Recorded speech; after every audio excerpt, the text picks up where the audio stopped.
Summer 1944. While the Allied forces were fighting tooth and nail to push east after the historic D-Day landings, a ghost from the Third Reich's arsenal was crawling along the rails of occupied France. It wasn't a standard transport for food or troops. It was a rolling fortress, an armored juggernaut carrying Hitler's ultimate vengeance weapon, the V-2 rocket. The mission of this train was chillingly clear. Hitler had issued a scorched earth decree.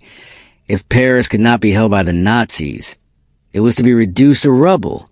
These V-2 rockets, with a 200-mile range, were the tools chosen for that destruction. If this train reached its launch site, Paris, the city of light and the beating heart of European culture, would have become a graveyard of ash before Allied boots even reached the city gates. Welcome back to World War II Stories. Today, we're taking you inside one of the most heart-pounding and secretive missions of World War II, the raid to stop the V-2 train at Argenton. This is a story of American grit, British intelligence, and the burning defiance of the French resistance.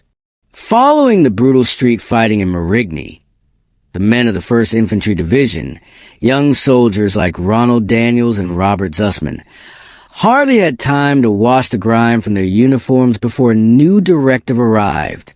Major Davis delivered an urgent intelligence brief. A German armored train carrying V-2 rockets was refueling near Argenton. But this wasn't a standard infantry mission. To succeed, they had to collaborate with the SOE, the British Special Operations Executive. Agents Vivian and Crowley, who had been operating deep undercover in enemy territory for months, would be their guides. The initial skepticism between the regular GIs and the secretive spies was quickly set aside. They all knew the stakes. If they failed, Paris would be nothing more than a memory on an old map. Vivian and Crowley brought more than just intel. They brought local knowledge and a vital contact. Rousseau, the leader of a local Maquis resistance cell. Rousseau wasn't just fighting for liberation. She had a personal agenda. She needed to recover classified documents from that train. Intel on Nazi networks in Paris that would pave the way for a citywide uprising. The night in Argenton was deathly quiet. The plan was simple yet suicidal. Infiltrate the refueling station, plant explosives, or neutralize the guards to keep the train from moving. Daniels and Zussman, under Crowley's lead, began their crawl through the woods. They relied on suppressed rifles and combat knives. Every snap of a twig, every heavy breath, carried the weight of life or death. Crowley whispered the warning. The shots must be perfect, or this entire base will swarm us like a hornet's nest. The tension peaked as Daniel spotted a German sniper in the watchtower. With palms slick with sweat, he pulled the trigger. A muffled thud echoed as the guard slumped over. But luck is a fickle mistress in war. An unexpected mishap alerted the base. The locomotive began to roar, black smoke belching into the night sky. The armored beast was trying to escape with its deadly cargo. We're compromised. Move now. Turner's shout shattered the silence. The stealth mission instantly transformed into a frantic, open firefight. As the armored train accelerated, an impossible chase began. Daniels, Zussman, and their squad leaped into a jeep, racing parallel to the tracks. Picture the chaos. A jeep bouncing violently over rugged terrain, while beside it, a literal iron monster spits fire from every slit and casemate. MG-42 machine guns from the train shredded the surrounding brush and the jeep's bodywork. Daniels gripped the wheel, fighting to stay on the path, while Zussman provided desperate suppressing fire. The train was too big, too reinforced. Standard rifle rounds were useless against its heavy plating. We have to derail it. It was the only thought in their minds. In a desperate high-speed maneuver, The Jeep collided with the train steering mechanics in a chaotic tangle of steel. Then, the unthinkable happened. The train leaped from the rails at top speed.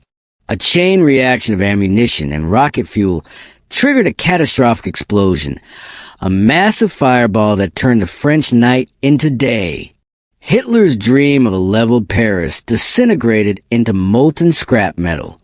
As the smoke cleared, the landscape looked like a graveyard of iron. Lurching through the smoldering debris, Daniels found his footing. In the middle of the carnage, they met Rousseau again. She emerged from the haze like a vengeful ghost, cold-bloodedly neutralizing the surviving Nazi officers. Rousseau wasn't there for congratulations.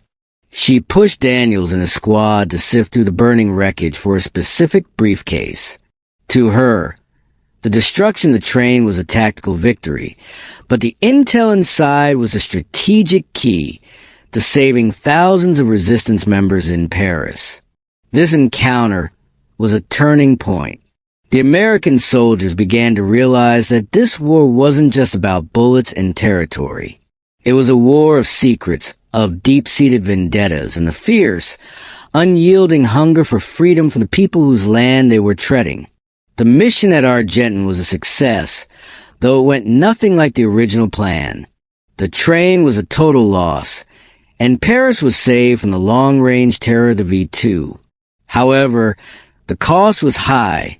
Every German outpost in the region was now on high alert. A grueling retreat and regrouping lay ahead for Daniels and his platoon. War is never a straight line of glory. It is a mosaic of chaos, courage, and lucky coincidences. Here at World War II Stories, we believe every piece of that wreckage tells a story of survival and sacrifice. Thank you for joining us on this breathtaking journey through history. The story of the V2 train is just one of the thousands of hidden chapters of World War II that we are honored to bring to you. If your heart raced alongside Daniels and Zussman today, please hit the like button to support our production team. Make sure to subscribe and hit the bell icon so you never miss our next historical documentary. Your support is the engine that keeps World War II stories digging deep into the archives.